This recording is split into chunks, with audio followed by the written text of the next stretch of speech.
Vamos a hacer una pausa muy cortica y regresamos con la actualización de las noticias, el boletín del mediodía aquí en Blue Radio. Atención, hay una noticia urgente. Señoras y señores. Tendencia a nivel global. Bienvenida, mil gracias por estar con nosotros hoy aquí en Blue Radio. Usted enfermo por el fútbol y los compañeros de seminario en retiros. Rezando rosario y yo.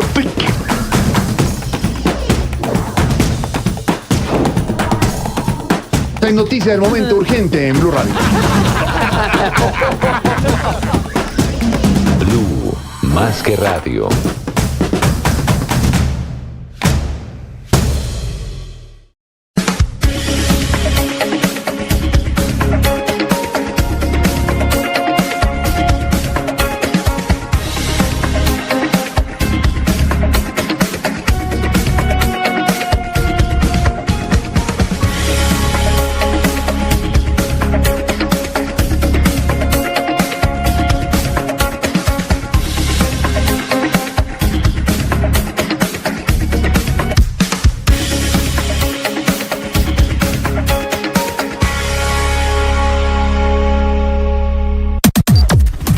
Las noticias del mediodía en Mañanas Blue.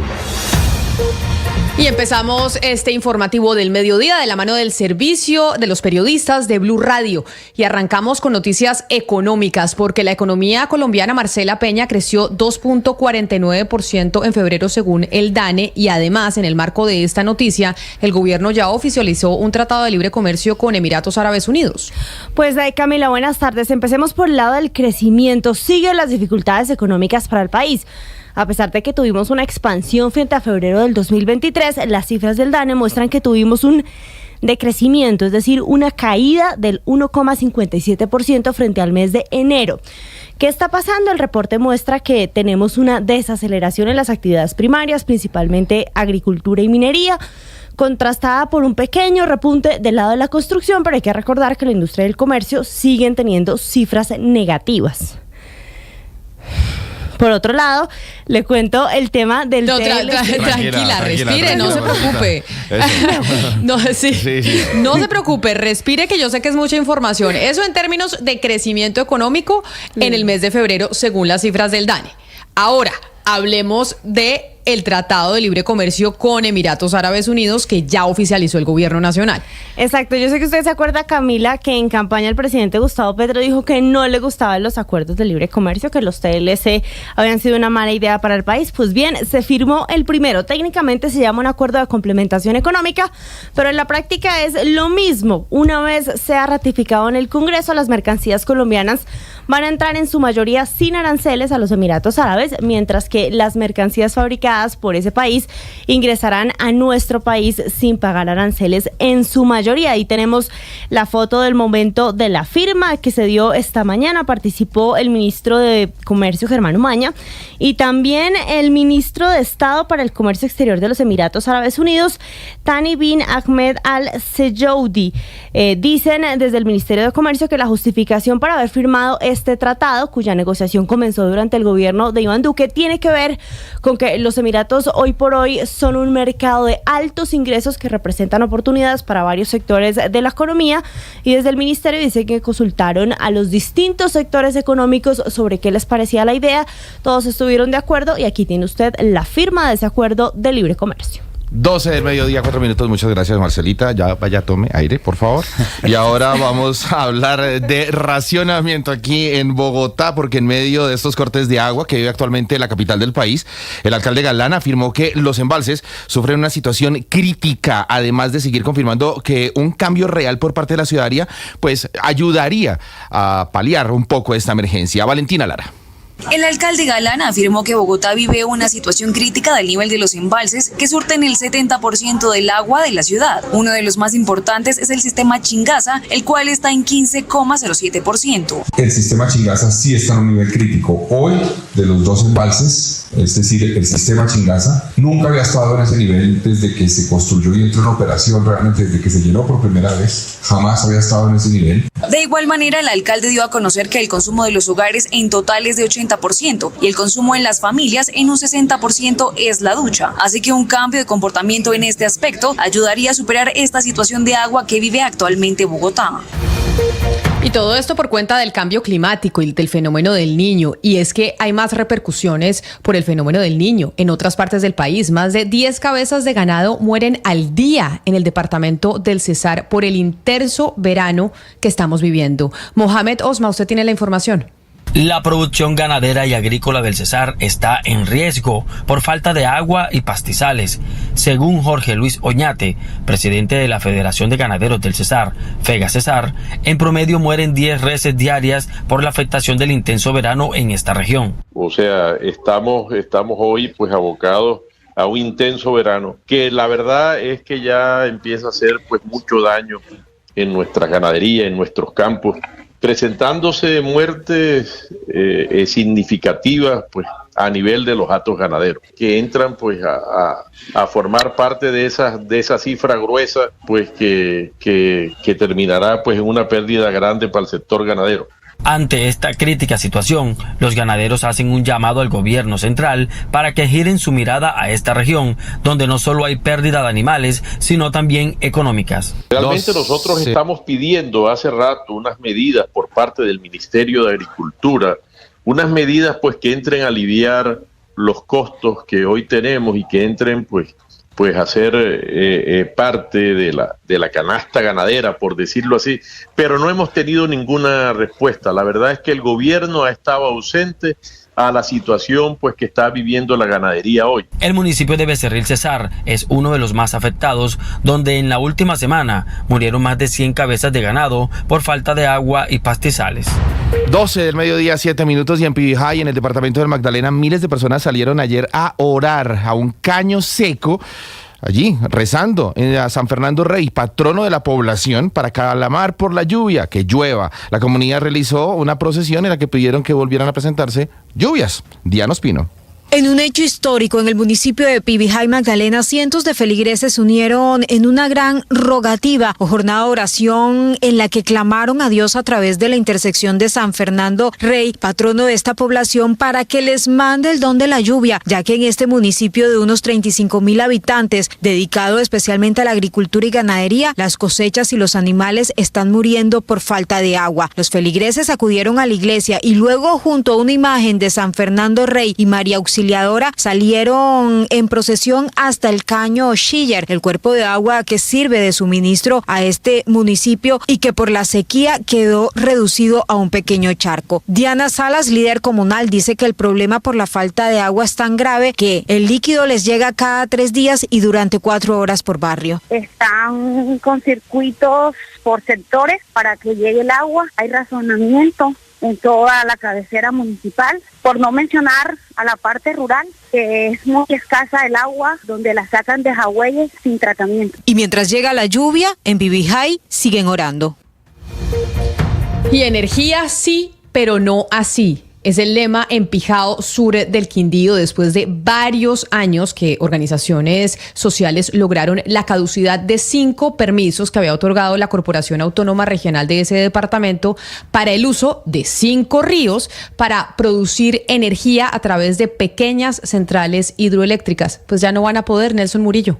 Después de 6 años de gestiones legales, solicitudes y una demanda de nulidad ante el Consejo de Estado, organizaciones ambientales y sociales lograron que la Corporación Autónoma Regional del Quindío emitiera la resolución 585, con la que se declara la caducidad de las resoluciones con las que los ríos Lejos, Azul, Rojo, Río Verde y Río Santo Domingo fueran entregados a empresas privadas para la generación de energía a través de pequeñas centrales hidroeléctricas. Al respecto, Viviana Viera, presidente de la organización Ecogénova. Imagínense que si la empresa hubiera utilizado los caudales concedidos, los ríos se habrían secado completamente.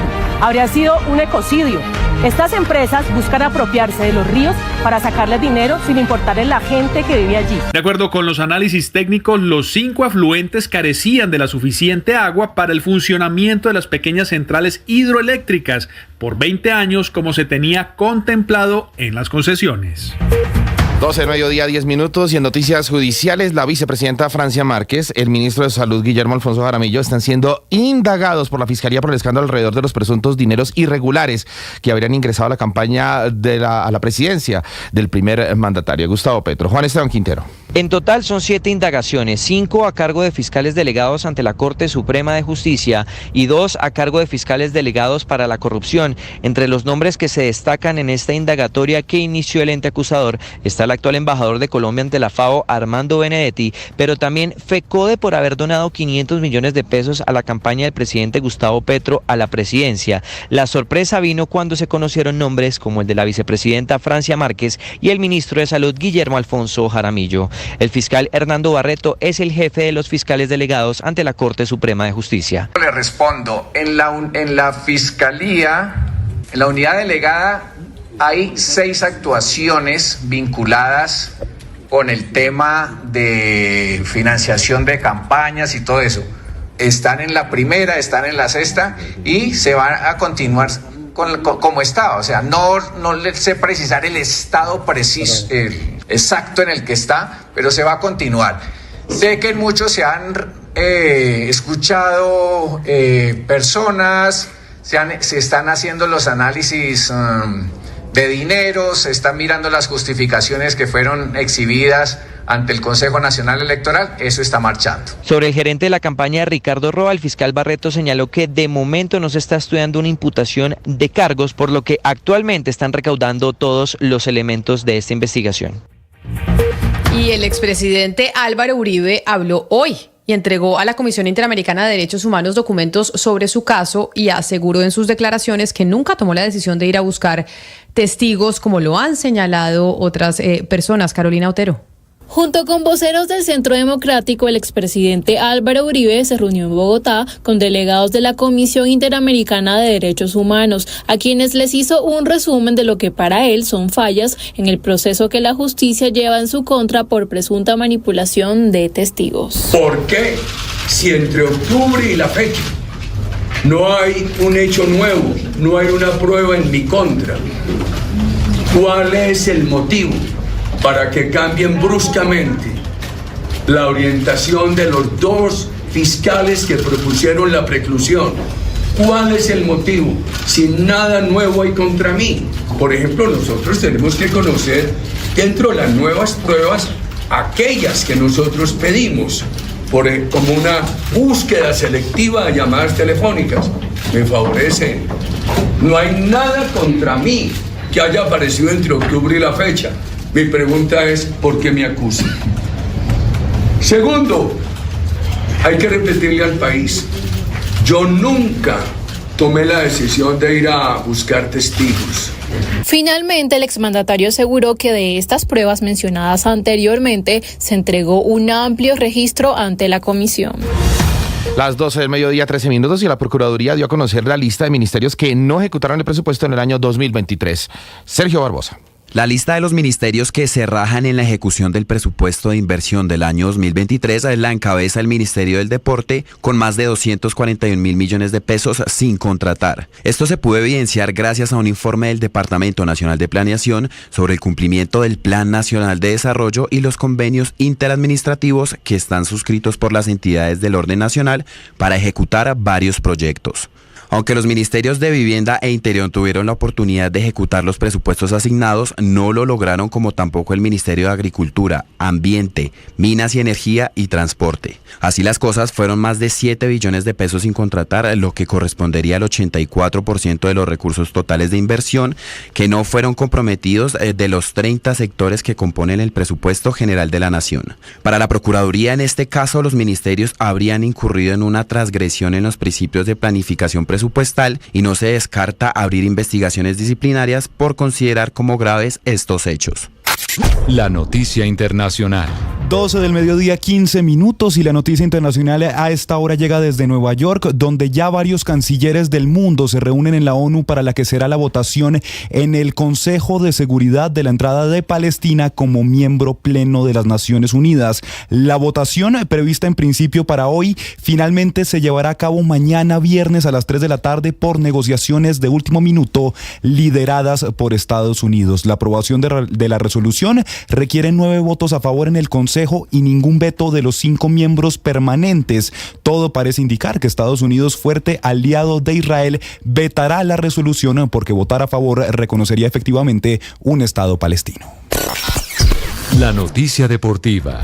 La noticia deportiva llega desde Brasil porque hoy el Sao Paulo hizo oficial la destitución del técnico del equipo, Thiago Carpini, a través de un comunicado de prensa. En el mensaje, el club brasileño sostiene que luego de una conversación entre Carpini y las directivas este jueves en el centro de entrenamiento, el dirigente brasileño no continuará al mando del Sao Paulo. De esta manera, uno de los jugadores del plantel, el colombiano James Rodríguez, será dirigido interinamente por el entrenador asistente Milton Cruz, mientras que el cuadro carioca busca un reemplazo donde, según la prensa brasileña, Rafael Benítez es quien más suena. Con la llegada de Benítez a Sao Paulo, James estaría reencontrando con el entrenador español por tercera vez, luego de haber sido dirigido por este en el Real Madrid y el Everton.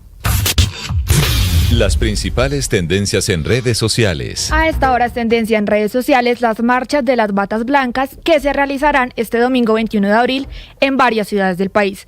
Esta protesta, liderada principalmente por médicos y otros profesionales de la salud, busca expresar su descontento con la gestión del sistema de salud por parte del gobierno nacional. En redes sociales, varios internautas han expresado su apoyo frente a estas marchas, mientras que otros se oponen. Esta y más tendencias en blurradio.com.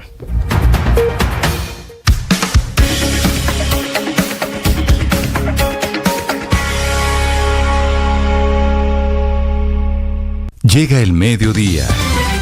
Y en Mañanas Blue continúa el análisis y el debate. Dirige Camila Zuluaga.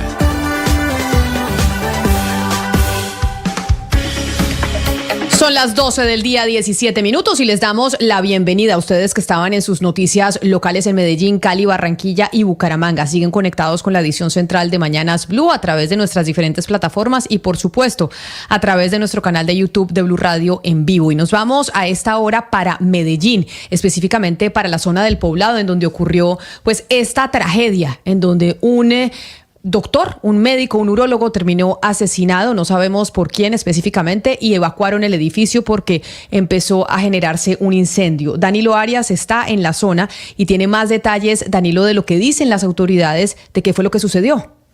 Camila, buenas tardes. Efectivamente, la saludo acá desde el primer piso de la torre de la Clínica Medellín, en la sede del Poblado, donde las autoridades, desde hace pocos minutos, entregaron algunos detalles, y a esta hora me acompaña el brigadier general Oscar Ramprea, el comandante de la Policía Metropolitana del Valle de Aburrá, para preguntarle cuál es el reporte que se tiene sobre lo ocurrido.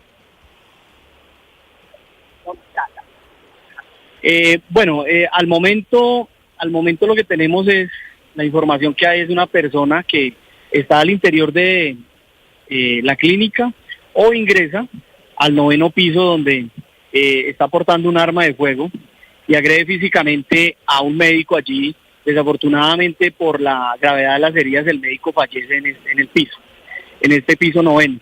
Inmediatamente hay una reacción de los vigilantes donde la persona seguramente se vio acorralada, ingresa a un consultorio donde allí se encierra y al parecer ocasiona una conflagración donde hay llamas, hay humo. Inmediatamente en ese momento llega la Policía Nacional, donde retoma el control del lugar y así...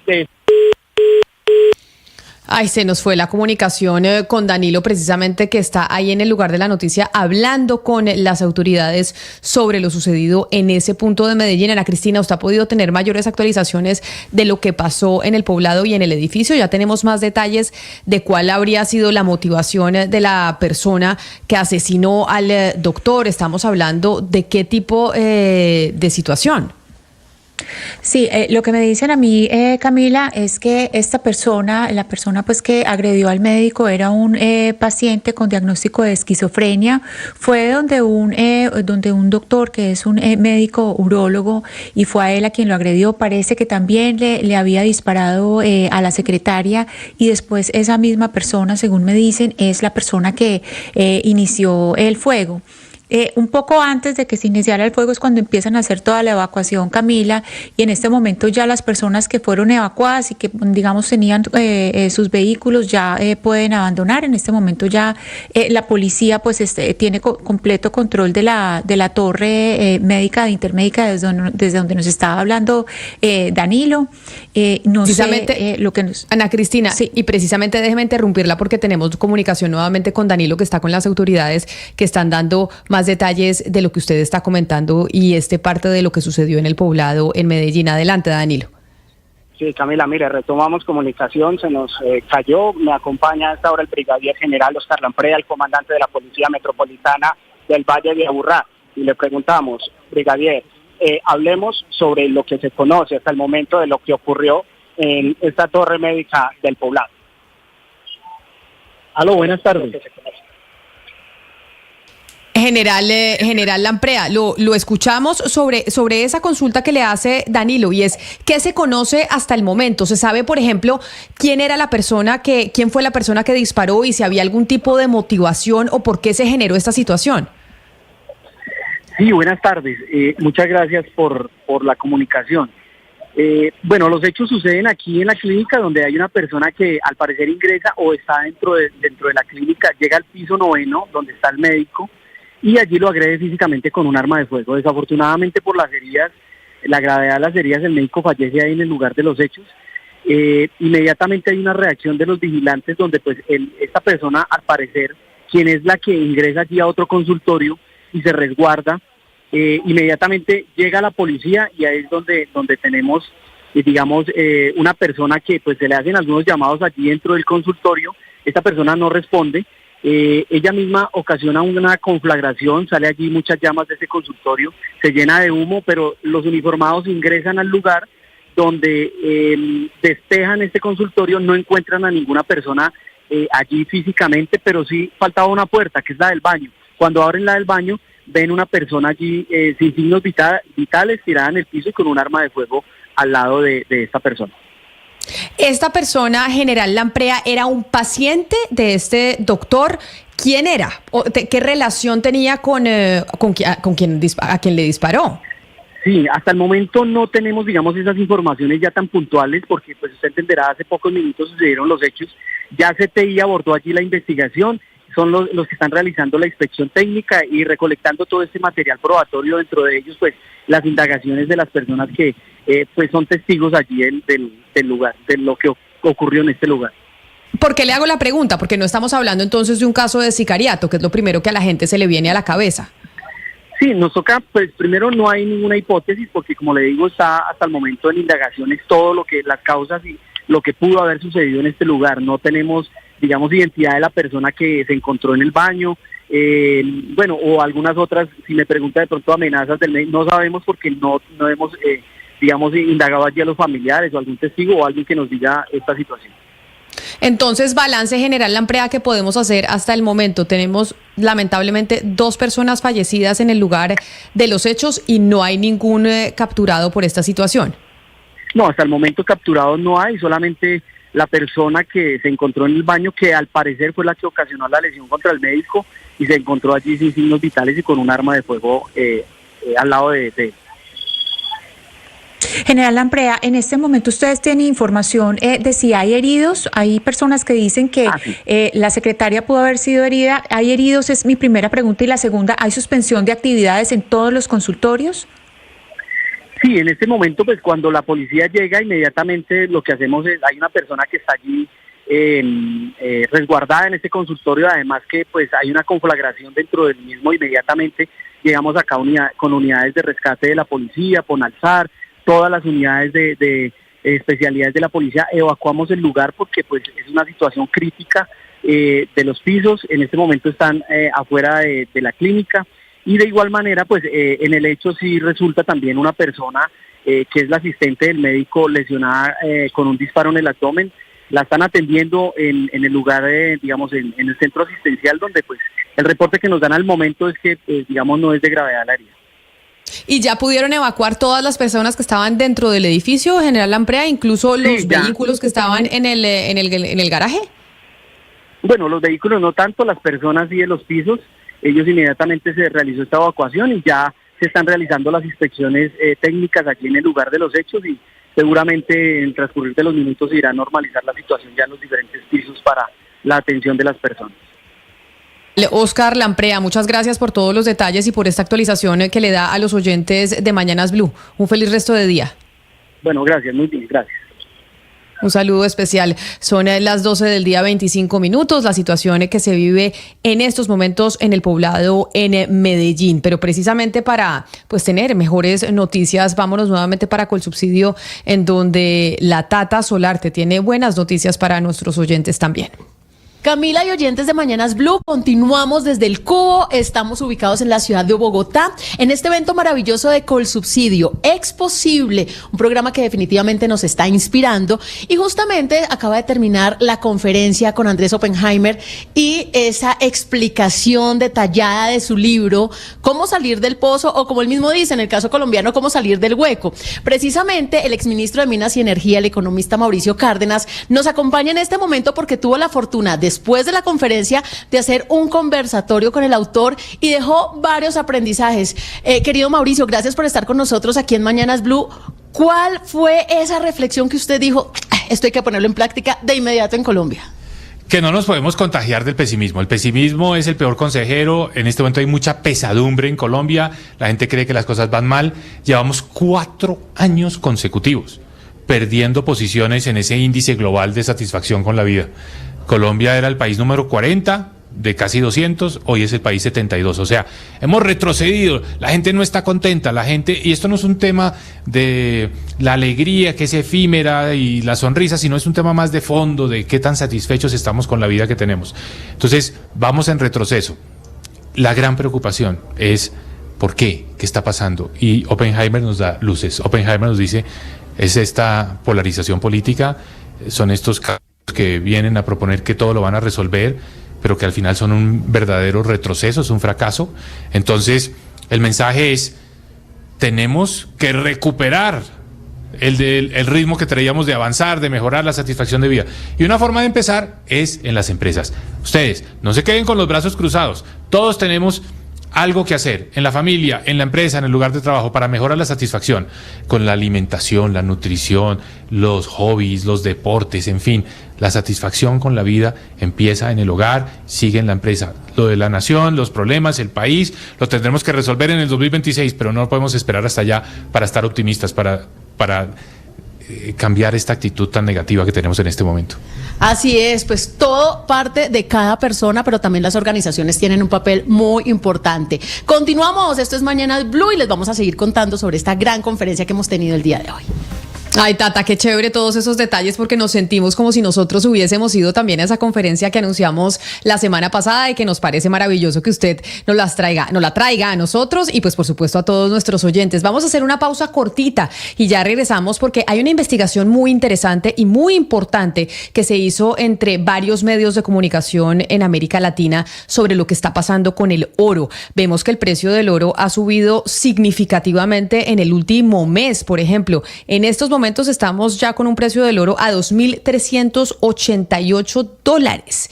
Y pues resulta que el oro también se está utilizando para sacarse ilegalmente y en Colombia está financiando el conflicto armado. Hacemos una pausa y regresamos para contarles de esa importante investigación y cuáles son los detalles que trae sobre lo que pasa con el oro, que está disparado en su cotización y que financia al final al crimen organizado.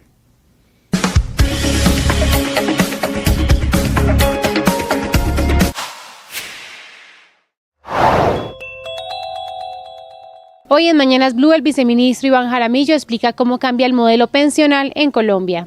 Implica que vamos a tener un pilar solidario en el que todos los colombianos que estén en estado de vulnerabilidad van a recibir una transferencia económica no condicionada de 223.000 pesos.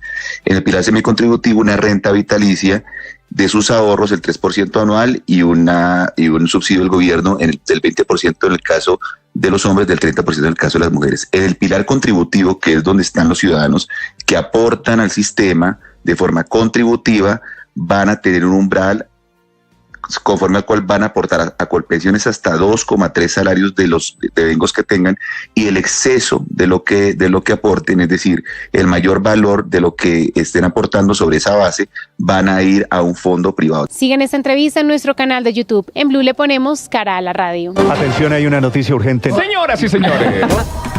Tendencia a nivel global. Bienvenida, mil gracias por estar con nosotros hoy aquí en Blue Radio. Usted enfermo por el fútbol y los compañeros de seminario en retiros. Rezando Rosario y yo.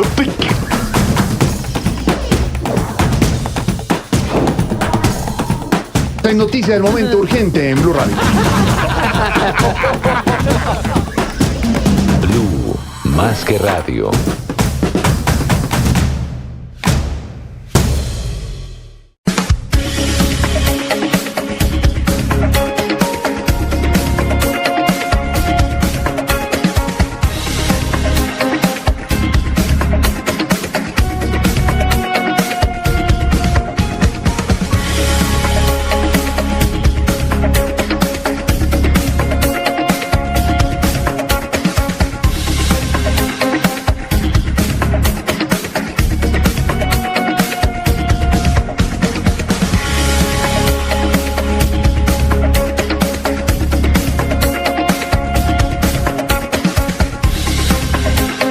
Estás escuchando Blue Radio y bluradio.com.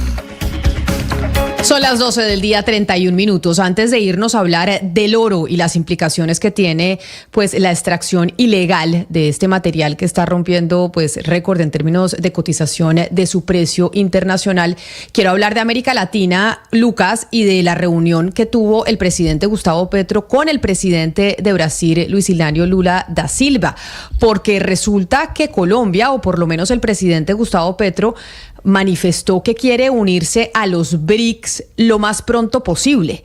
Expliquemos un momento qué son los BRICS y por qué es importante este anuncio que hizo el mandatario. Sí, Camila, este es tal vez uno de los anuncios más importantes de esa reunión bilateral ayer entre el presidente Petro y el presidente Lula, y ha pasado un poco desapercibida porque no se habló en las declaraciones mucho, solo quedó en una declaración conjunta muy larga, pero el punto 35 dice eso, Camila, que el presidente Petro le manifestó el interés de Colombia de hacer parte de los BRICS lo más pronto posible como miembro pleno, y que el presidente Lula se comprometió a promover la candidatura de Colombia para su ingreso al bloque. Este posible ingreso, Camila, a este bloque donde está Brasil, también está Rusia, también está China y ahora también está Irán, puede cambiar de manera significativa pues todas las relaciones geopolíticas de Colombia, pero sobre todo la relación con Estados Unidos, porque este bloque, Camila, muchos lo ven como un contrapeso al G7 y como un contrapeso como tal a Occidente. ¿Qué son los BRICS? Los BRICS más se llaman hoy en día, antes conocido como BRICS, es una asociación, un grupo o un bloque económico que fue conformado desde hace unos 20 años, un poco menos, por países emergentes. Está conformado inicialmente por Brasil, por Rusia, por India, por China y por Sudáfrica desde 2010, y desde el 1 de enero de este año se incorporó Egipto, Irán, Emiratos Árabes Unidos, Arabia Saudita y Etiopía.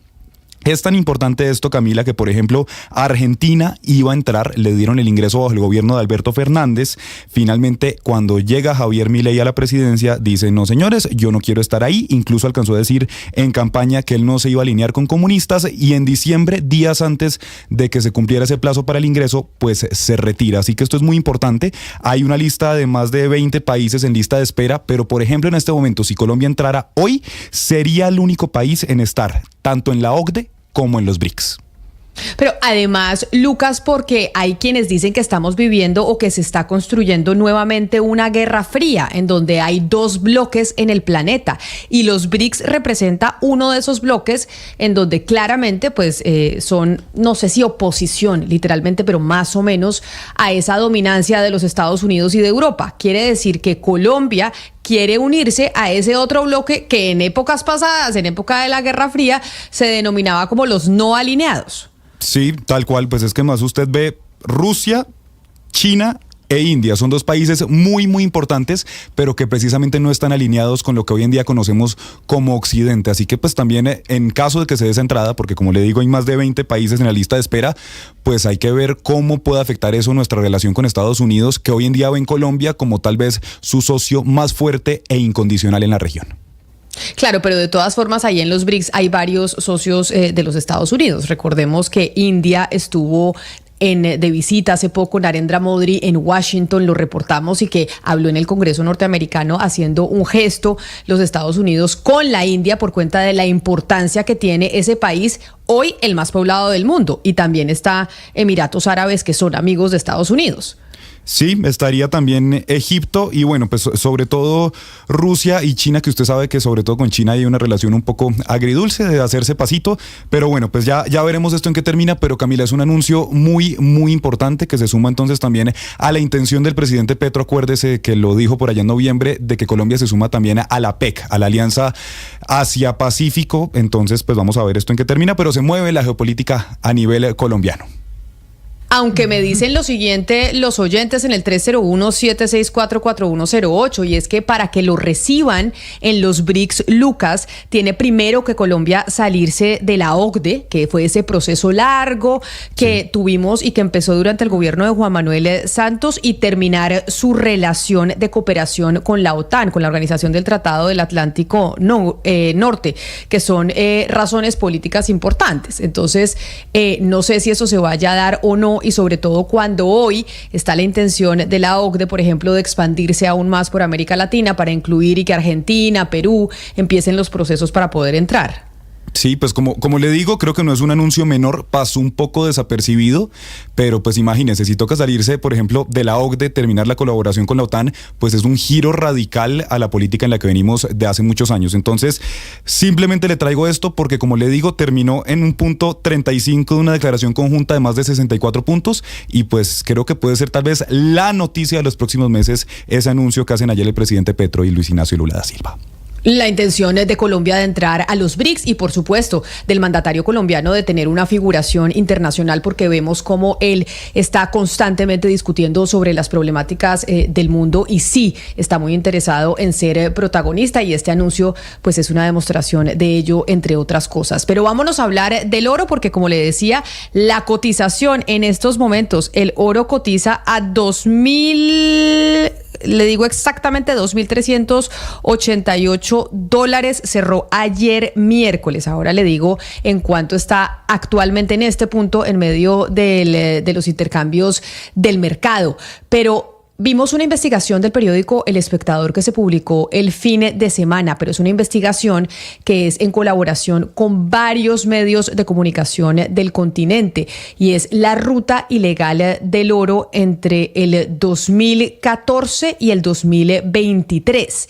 Y muestra cómo, por ejemplo, en Colombia más de 115 toneladas de oro han sido exportadas sin saber cuál es su origen. Daniela Quintero es periodista del periódico El Espectador y quien lideró, por lo menos desde este periódico colombiano, esa investigación. Daniela, bienvenida, gracias por estar con nosotros.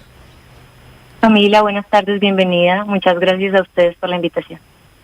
Daniela, la intención de hacer esta gran investigación sobre el oro en América Latina con varios medios de comunicación surge, ¿por qué? ¿Por qué se prende el bolbillo y se dice hay que hacer una investigación sobre lo que está pasando con el oro en el continente? Bueno, esta es una investigación que coordinó Ojo Público, la red transfronteriza de Ojo Público, y en la que participamos 5 medios de toda América Latina, de 5 países andino-amazónicos, 18 periodistas, y el objetivo un poco era evaluar esa gran diferencia y esa gran brecha que hay entre la producción de oro de estos países que se registra y la exportación de oro que terminan teniendo estos países al exterior. Entonces analizamos más de 118,000 envíos de oro entre 2014 y 2023, como mencionabas, de estos países andino-amazónicos, y nos pudimos dar cuenta que hubo más de 3,000 toneladas de oro que salió de, Suramérica y que llegó al exterior, que no tienen un origen conocido. El objetivo entonces fue empezar a revisar en cada uno de esos países qué era lo que estaba pasando y de dónde estaba saliendo ese oro que no tiene tanta trazabilidad.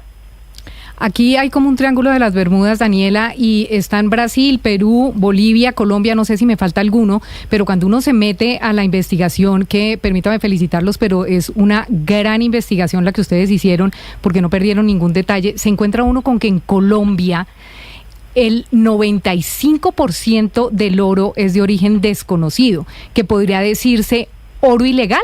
¿O estamos hablando de que todavía las autoridades en Colombia no definen de dónde salió ni cómo salió este oro? Bueno, esas son cifras que ya han dado organizaciones internacionales como la OEA, como la UNODC. La cifra específica es que en Colombia alrededor del 80% del oro que se extrae tiene un origen desconocido. En efecto, entre ese origen desconocido puede haber muchas variables, no solo la ilegalidad o la criminalidad, puede venir de áreas protegidas, puede venir de mineros informales, puede venir también como con una trazabilidad no tan segura, a eso es a lo que se refiere el oro de origen desconocido, particularmente en el caso de Guainía, que fue el que nosotros analizamos, sí, el 95% del oro que se extrae se estima que es de origen ilegal. Sí, sobre Guainí es que le quiero preguntar precisamente, Daniela, porque ustedes tienen pues dan una cantidad de detalles que son muy importantes. Uno de ellos es que hay dragas en Guainía, que hay dragas en el río. Pues recordemos que Guainía es conocida pues por los cerros de Mavicure, pero es una zona protegida. Y usted nos habla primero de dragas, que es una cosa pues absolutamente asustadora que eso esté pasando.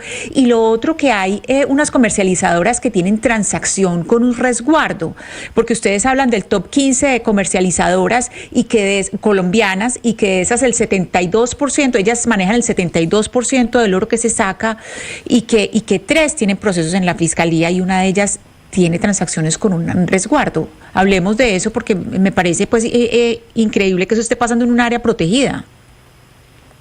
Bueno, creo que primero me gustaría como decir por qué nos interesamos en Guainía, que como mencionas últimamente ha tenido mucha atención porque se ha convertido en un punto de estas joyas turísticas que el país como que quiere empezar a visibilizar y que han empezado a ser, digamos, de gran atractivo para muchas personas. En efecto, en Guainía, que además es una zona fronteriza, doblemente fronteriza, por un lado con Venezuela y por otro lado con Brasil, hay desde hace muchos años, esto no es nuevo, no es reciente, desde por lo menos los años 80, extracción de oro. En algún tiempo las comunidades indígenas pudieron tener unas explotaciones, digamos, con unas características específicas de minería tradicional, pero digamos esto en ese momento no tiene los permisos requeridos. Lo interesante de Guainía es que Guainía es un departamento que está dedicado casi en su totalidad a la conservación. Tiene un humedal Ramsar, que es la estrella fluvial de Limírida, que son humedales de importancia internacional que se tienen que conservar. Hace parte de la Reserva Forestal Protectora de la Amazonia y también tiene una Reserva Nacional Natural, que es la Reserva Puinahuay. Todas estas son áreas en donde no está permitida la extracción minera, y aún así, como pudimos evidenciar en el viaje de campo y en las investigaciones que hemos hecho, la extracción de minerales como el oro avanza a gran escala y se ha multiplicado en los últimos años. Daniela, esta semana les dieron, como se dice popularmente, palo en redes sociales por un titular que decía: Colombia es uno de los principales destinos a donde se está exportando oro colombiano. Los mandaron a estudiar, los mandaron a la Facultad de Periodismo, sí, y ustedes salen a decir: no señores, no nos equivocamos. ¿Qué es ese hallazgo que ustedes hacen y por qué de cierta forma Colombia está exportando oro colombiano a Colombia? Bueno, sí, ese fue otro gran hallazgo del análisis de la base de datos que hicimos, tanto de producción de oro como de exportaciones, con información de aduanas que solicitamos a través de derechos de petición y, bueno, digamos, bases de datos disponibles sobre las exportaciones del país. Pudimos ver a qué lugares era donde estaba yendo ese oro colombiano, que en gran parte tiene un oro que es de origen desconocido. Y esos lugares que encontramos fue que, pues, por ejemplo, Estados Unidos era el que recibía el 41% del oro colombiano que se exporta, Italia el 15%, y en el tercer lugar empezamos a darnos cuenta que las zonas francas dentro de Colombia tienen una gran participación recibiendo ese oro de origen colombiano. Entonces, en efecto, fue una publicación muy polémica. Nos decían que si era Colombia no era exportación, que no sabíamos redactar, pero revisando y hablando con las fuentes de la DIAN, en efecto, esas transacciones de oro que llegan a zonas francas, así estén dentro del país, se consideran exportaciones. En total, en estos años que nosotros revisamos, las zonas francas en Colombia recibieron 72 toneladas de oro, y de esas cerca de 33 toneladas fueron a una única zona franca, que es la zona franca Palma Seca, que se encuentra cerca de la ciudad de Cali. Yo creo que ese es uno de los datos como más importantes, porque uno dice, óigame, ¿cómo es posible que le esté ganando el oro que se comercializa dentro del propio país, que el oro que, por ejemplo, se va a Suiza o se va a Italia, como ustedes lo tienen ahí en el ranking? Pero le quiero preguntar, Daniela, precisamente sobre ese tema para que la gente entienda cómo es que se exporta el oro de Colombia para Colombia por medio de la zona franca. ¿Qué fue lo que ustedes encontraron realmente? ¿Cómo es ese modus operandi? Pues digamos que eso está permitido, no es que esté por fuera de la normativa. Lo que sí pudimos evidenciar es que en esa llegada del oro colombiano a las zonas francas, históricamente, insisto, es un problema que viene desde hace muchos años, hay, digamos, unos vacíos o unas zonas grises que pueden permitir que el oro que se extrae de áreas protegidas como la Amazonia, por ejemplo, termine llegando a el mercado legal y sea exportado. Digamos que estas zonas francas, aunque se consideran como una exportación del oro que sale de Colombia, también se consideran un lugar de paso, ¿no? Ese oro puede o volver a ingresar al país como importación o salir a otros países. Entonces, en esos diferentes movimientos es donde se empieza a complicar un poco la trazabilidad del oro, que termina llegando a los lugares, aunque desde hace unos años, también a raíz de un problema, digamos, de una investigación muy grande que tuvo la Fiscalía contra una de las principales comercializadoras de oro en Colombia, que se llama Goldex, identificaron que precisamente en esos documentos que certifican el origen del oro, había como algunos vacíos, habían personas que, según la Fiscalía, supuestamente no estaban, digamos, inscritas, personas que podían figurar como fallecidas, proveedores ficticios, empresas fachadas que terminaban certificando el origen de ese oro. Se empezaron a pedir otros requisitos y otros documentos específicos para esas exportaciones a zonas francas. Sin embargo, lo que pudimos evidenciar es que también en esos documentos pueden llenarse información que no termina siendo del todo cierta sobre el origen del mineral. Exacto. Entonces ahí voy yo porque le quería preguntar, porque ustedes dentro de la información que dan dicen que se comunicaron con la DIAN para que les dijera cómo hacen ellos para revisar que la certificación de exportaciones del oro en Colombia esté llena, o sea, cumpla todos los parámetros y no se llene de vicios como para que sea fácil pues la comercialización de oro ilegal. Pero cuando uno se pone a revisar de verdad las funciones de la DIAN, pues dentro de sus funciones no está revisar si los papeles son falsos o no, ni verificar eso. En ese caso, Daniela, porque definitivamente la DIAN da una certificación de exportación porque llenan los requisitos, ahí hacen como un cuadrito y van chequeando y dice, ok, cumple con tal papel, sí cumple, pero ellos no pueden entrar a revisar como autoridad porque no lo son cada uno de esos documentos. En este caso, Daniela, en las conclusiones a las que ustedes llegan sobre el oro ilegal que se está transando en Colombia, ¿cómo evitarlo? ¿Qué autoridad sería la llamada a de verdad develar si el oro que procede de Colombia es ilegal, si se está negociando de forma ilegal o si se puede conocer su origen? Bueno, lo que pasa es que, digamos, esa trazabilidad del oro es supremamente compleja porque hay un montón de actores involucrados. Digamos, lo que pudimos identificar en el caso de Guainía es que pues también hay unas comercializadoras locales que aparentemente pues solo pueden comprarle el oro a barqueros o a mineros de subsistencia que se conocen como mineros artesanales, digamos que solo utilizan métodos manuales. Pero incluso en esas comercializadoras pues también está llegando ese oro que sabemos que viene del origen de las dragas o que por ejemplo puede venir de estos otros territorios fronterizos. Entonces desde el inicio de la cadena hay varias zonas grises que hacen que esa trazabilidad sea mucho más difícil. Quienes tienen, por ejemplo, que controlar el ingreso de ese oro en los puntos de partida como el territorio de Guainía, tendría que ser, por ejemplo, la alcaldía, que es la autoridad minera en esa zona. Más adelante también con la trazabilidad del oro, pues tiene que intervenir también la Agencia Nacional de Minería, que también hablamos con ellos para esta investigación y nos han dicho que han identificado estos problemas de proveedores ficticios, de personas que registran como mineras cuando realmente no son personas mineras. Todos estos vacíos que tiene la normativa, digamos la normativa no, sino la realización o esta cadena del transporte, la extracción, la producción de oro, y que terminan dificultando esa trazabilidad, pero también han señalado que están empezando a implementar algunos mecanismos, como por ejemplo establecer cuotas de extracción de esos mineros de subsistencia que permitirían en cierta manera controlar que el oro que se esté comercializando pues tenga ciertos límites, o también con esta última iniciativa que anunciaron hace poco tiempo de crear una empresa que, como decir el Ecopetrol de los minerales, que pueda comprar directamente a esos barequeros el oro para tener, digamos, un mayor control sobre su origen. Hablando del Guainía, Daniela, llama la atención cómo ingresan las dragas a esa zona selvática del país y sobre todo cómo sacan el oro. ¿Es cierto que han construido allí los ilegales pistas clandestinas para sacar el oro en avionetas desde esa zona del país? Bueno, yo no, digamos que creo que no nos corresponde a nosotros como sacar esas conclusiones. Sí es cierto, también hay que tener en cuenta que Guainía es un territorio muy apartado a donde solamente se puede llegar a través de avión y a través de los ríos que conectan esa zona, que insisto, algunos también son fronterizos.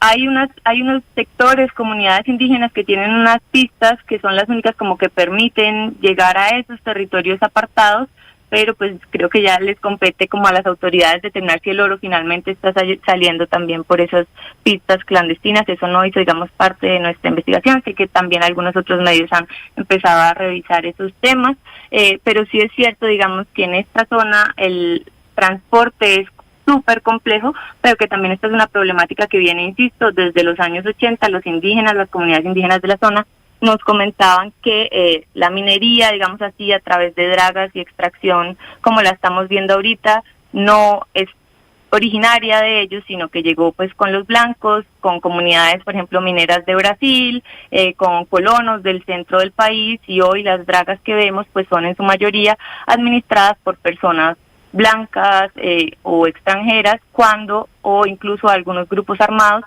cuando las comunidades indígenas son, por ejemplo, más del 80% de la población de ese territorio. Pues Daniela, qué interesante la investigación y obviamente nos quedan muchas preguntas, pero las personas que no se han leído la investigación y que quieren ver este trabajo en colaboración, sigue, por supuesto, todavía colgada la investigación en la página de internet del periódico El Espectador. Así es, Camila. El primer texto que publicamos fue el domingo, que fue, digamos, la historia más robusta, pero toda esta semana hemos seguido publicando diferentes desarrollos sobre el tema. Faltan algunos más sobre esa situación fronteriza, pero quienes quieran revisar la investigación la pueden encontrar en la página web del Espectador, en la sección de investigación, y la investigación se llama Las Rutas del Oro Sucio. Pues es Daniela Quintero, periodista del periódico El Espectador, quien se conecta con nosotros a esta hora para hablar de esa gran investigación en colaboración con otros medios del continente. Daniela, mil gracias. Feliz resto de día para usted y aquí estamos atentos a lo que sigan publicando en este sentido. Muchas gracias por la invitación. Feliz tarde. Feliz tarde para usted. Son las 12 del día, 52 minutos. Qué buen trabajo de investigación que hicieron en el periódico El Espectador nuestros colegas y otros medios de comunicación en América Latina. Me voy nuevamente para el cubo de Colsubsidio, en donde está la Tata Solarte hablándonos de felicidad. A ver, yo sé que en medio de tantas noticias que estamos conociendo todos los días de Colombia y el mundo, es bueno sacarle un espacio y un ratito a pensar en cómo hacemos para que estemos cada vez más felices, Tata. Amigos oyentes, el cubo de Colsubsidio, y es que precisamente grandes personalidades de Colsubsidio nos acompañan en esta mañana aquí en los micrófonos de Blue Radio. Alejandro Fajardo es el director comercial precisamente de Colsubsidio y quiero que me hable sobre Exposible, esa comunidad maravillosa que ya tiene muchos proyectos andando, que hoy le puso oficialmente el sello a Fonseca como embajador de esta noble causa y esta importante charla que se dio el día de hoy. Así que bienvenido a Mañanas Blue. Muchas gracias a todos ustedes. Un saludo muy especial a todos los oyentes de Blue Radio y gracias por acompañarnos hoy aquí en este evento tan importante para nosotros, pero sobre todo para los empresarios y para el país. ¿Qué es Exposible? Mira, Exposible es una apuesta que hizo Colsubsidio ya hace 6 años, donde nosotros estamos convencidos que el optimismo y la capacidad del colombiano no tiene límites y creemos que las iniciativas donde una caja de compensación como Colsubsidio, de la mano con los empresarios, podamos crear en esta comunidad mensajes de optimismo para todos. Desde hace 6 años hemos venido acompañando más de 800, ya hoy podemos inclusive contar con casi 1.200 iniciativas en el país de todo tipo de creativos que han estado en todas las regiones de Colombia teniendo muy buenas ideas y con muy buenas alternativas de crecimiento, y ese tipo de iniciativas las hemos acompañado nosotros desde la comunidad Exposible. Todos los empresarios del país se han unido a este proyecto para ayudar a que todas estas empresas puedan también tener un apoyo y un soporte, y hemos venido creciendo muchísimo y tenemos hoy la felicidad que muchas de estas entidades que empezaron con empresas pequeñas ya hoy en día están conformando unos proyectos muy importantes en el país, un desarrollo de creación de empleo, de felicidad, como lo hablamos en el evento del día de hoy, y esa es nuestra idea, generarle a Colombia mejores oportunidades y mejor calidad de vida a todos sus trabajadores y empleados. Pues felicitamos a Colsubsidio por Exposible. Realmente escenarios como el de hoy pues dan fe de todas estas propuestas que se tienen para la consolidación de personas felices y de empresas bastante agradables con climas laborales también donde la gente se sienta súper bien y pueda desarrollar todas sus potencialidades. Pues aquí estamos compartiendo con todos ustedes desde Colsubsidio en Mañanas Blue. Gracias, Tata. En un ratico, antes de que nos vayamos, vuelvo con usted precisamente para despedirnos. Pero sobre la felicidad, Ana Cristina, la literatura, los libros, sin duda alguna ayudan al estado emocional de las personas. Y a propósito de la FILBO, de la Feria Internacional del Libro de Bogotá, que ya se inauguró y vamos a tener que ir porque además hay muchos eventos de los que les vamos a estar contando. Quiero irme para Medellín, porque Medellín tiene nuevo director y subdirector de la Fiesta del Libro. ¿De quién se trata y por qué estamos lanzando esta noticia aquí preciso cuando tenemos Feria del Libro de Bogotá y usted quiere contarnos de la Feria del Libro de Medellín? Porque nosotros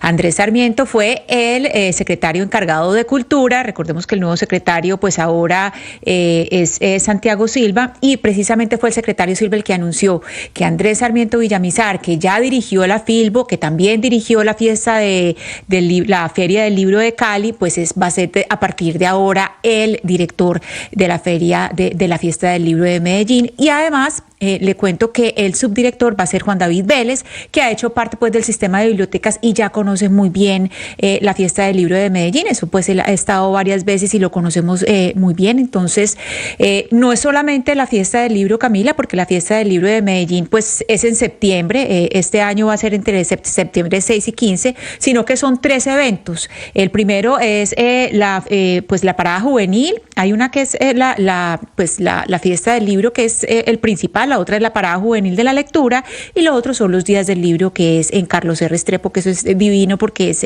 afuera, al aire libre, y es súper bonito. Entonces, ustedes están muy contentos con la FILBO, pero nosotros también estamos muy contentos con director nuevo y con la Fiesta del Libro de Medellín.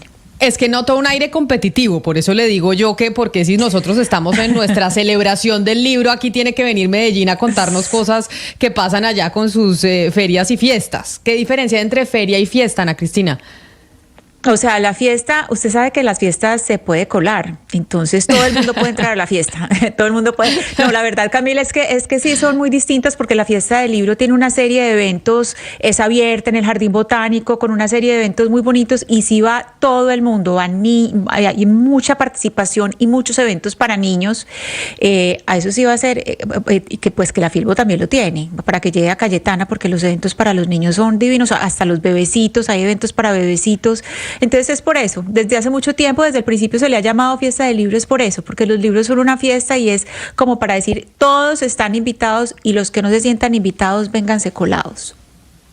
Bueno, pues allá vamos a estar colados en esa fiesta del libro de Medellín, que claro que los libros para los niños ayudan mucho a que sean mucho más felices y a dejarlos fuera de las pantallas. Yo creo que en esta campaña que hemos iniciado nosotros hace algún tiempo, los libros ayudan a que sus hijos no tengan que estar pegados a una pantalla viendo muñequitos ni nada, sino interactuando con una cosa, con algo tan divino como son los libros. Y hay algo muy importante, Camila, y es que los papás y las mamás recuerden, o los cuidadores de niños, que la mejor forma de que un hijo lea no es diciéndole todo el día lea, sino que lo vean a uno leer. Cuando ven que el papá y la mamá o la persona que los cuida lee y que es su momento delicioso, su momento de intimidad con un libro, pasando rico, los niños también lo hacen, porque los niños actúan mucho por imitación.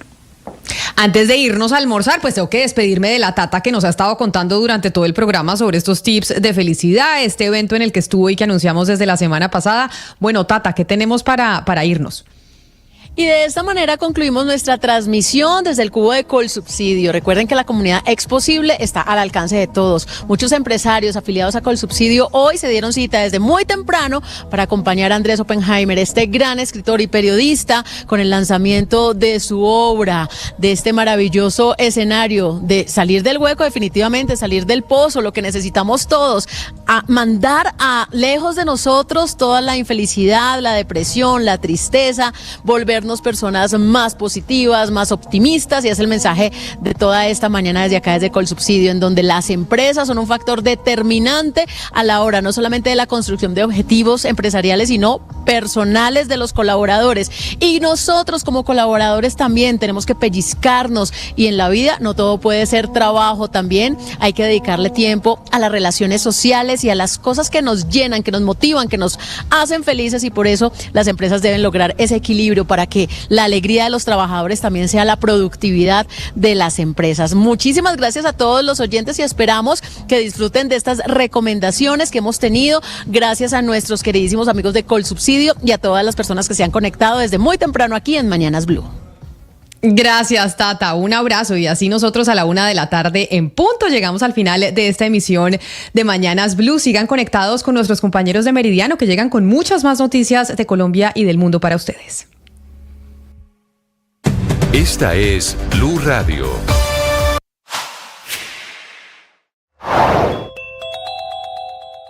Hoy en Mañanas Blue, el viceministro Iván Jaramillo explica cómo cambia el modelo pensional en Colombia. Implica que vamos a tener un pilar solidario en el que todos los